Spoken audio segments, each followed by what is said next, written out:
A primeira lei de Newton.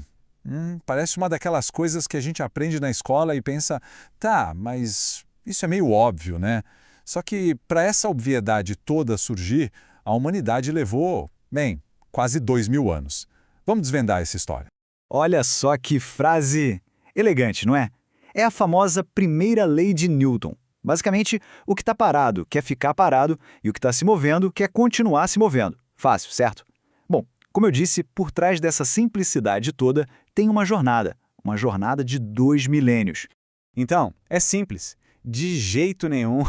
A real é que para se chegar nessa conclusão que hoje parece, poxa, tão clara, foram necessários séculos e mais séculos de debates, de ideias, de verdadeiras revoluções na maneira de pensar.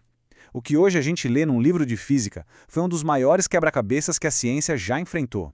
E para a gente entender de verdade a genialidade do Newton, a gente precisa fazer uma viagem no tempo. Vamos voltar lá para a Grécia Antiga para conhecer a primeira grande tentativa de explicar por que as coisas se movem. E essa primeira ideia, ela acabou moldando o pensamento científico por séculos. Para Aristóteles, o universo era todo organizadinho. Tinha dois tipos de movimento. O natural, sabe, tipo uma pedra caindo, voltando para o seu lugar natural na Terra, e o violento, que é quando a gente força alguma coisa a se mover, tipo empurrando uma caixa. Até que parece fazer sentido, né? O problema é que tinha uma falha aí, uma falha que ia dar um nó na cabeça dos pensadores por muito, muito tempo. E aí que entra o grande problema, o paradoxo da flecha. Pensa comigo. Se um movimento violento precisa de um empurrão constante, o que é que continua empurrando a flecha depois que ela já saiu do arco? Não tem mais nada tocando nela. Aristóteles até que tentou dar uma explicação. Ele dizia que o ar ia para trás da flecha e a empurrava. Só que, peraí, o ar não é justamente o que freia as coisas? Como é que ele pode empurrar e frear ao mesmo tempo? Pois é, a conta não fechava.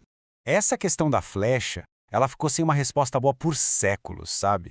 Parecia que a física tinha empacado. Mas aí, bem devagarinho, novas ideias foram surgindo, gente que começou a questionar a visão de Aristóteles e, sem saber, estava preparando o terreno para o que viria a seguir. Olhem só essa linha do tempo. Isso aqui dá uma dimensão do tamanho do desafio. De Aristóteles, lá em 350 a.C., até Newton, em 1687, são quase 2000 anos. Isso mostra que a ciência não é só aquele momento eureka, de uma pessoa genial sozinha. Não, é uma construção, sabe? Tijolinho por tijolinho, uma geração passando o bastão para outra. O primeiro grande passo para resolver o quebra-cabeça veio com um pensador chamado Jean Buridan.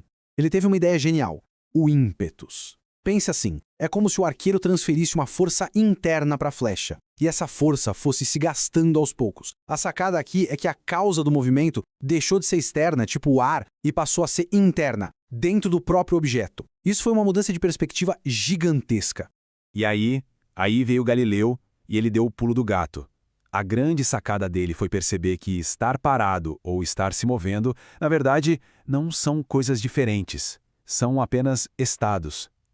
Um objeto não precisa de uma força para continuar se movendo, do mesmo jeito que não precisa de nada para ficar parado. Essa ideia simplesmente demoliu os alicerces da física aristotélica. Ok, Galileu e outros pensadores prepararam o caminho, mas ainda faltava juntar todas as peças do quebra-cabeça. E foi aí que Newton entrou em cena. Ele pegou todas essas ideias que estavam no ar e deu a elas o que faltava, uma linguagem, a linguagem da matemática. E com isso, ele transformou o que era filosofia em física de verdade. A genialidade do Newton está na simplicidade, na elegância da matemática. Ele resumiu tudo nisso aqui. F igual a zero. Ou seja, se a força resultante, que é a soma de todas as forças agindo no objeto, for zero, então a velocidade dele vai ser constante. E aqui está a mágica. Velocidade constante pode ser velocidade zero, ou seja, o objeto está parado, ou pode ser uma velocidade qualquer, desde que seja em linha reta e sem acelerar. Parado e em movimento uniforme, para a física são estados equivalentes. É a ideia de Galileu, agora com matemática.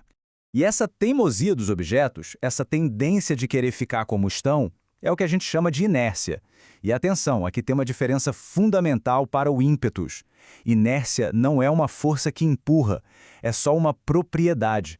É a medida da resistência que um corpo tem para mudar seu estado de movimento. E o Newton foi quem fez a conexão final.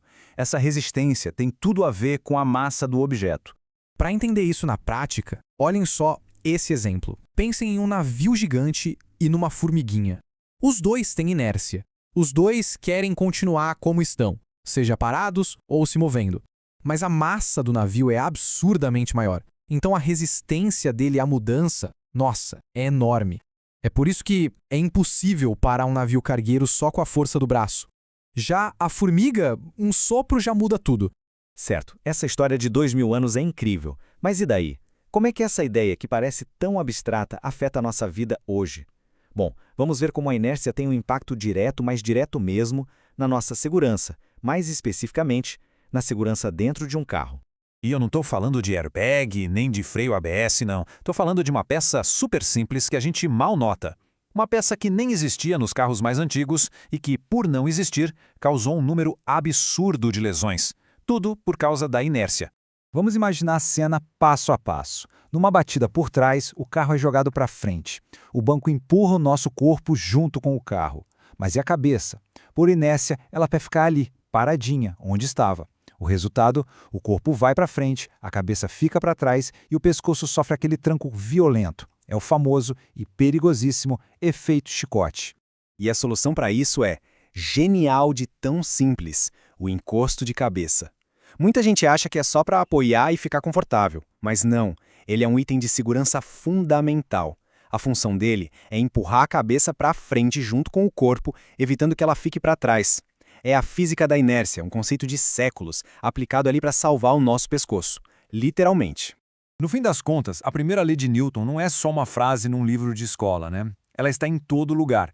Está no jeito que a gente é jogado para trás quando o ônibus arranca. Está no motivo pelo qual a gente precisa dar aquela sacudida no frasco de ketchup para ele sair. Então fica a pergunta, parando para pensar agora, onde mais a inércia aparece no nosso dia a dia? Então, da próxima vez que a gente entrar num carro e ajustar o encosto de cabeça, vale a pena lembrar. Aquele simples pedaço de plástico e espuma é o resultado de uma jornada de 2000 anos de pensamento. Uma jornada que transformou um quebra-cabeça da Grécia Antiga numa lei fundamental que salva vidas. A ciência, no fim das contas, nunca está realmente parada. Ela está sempre em movimento.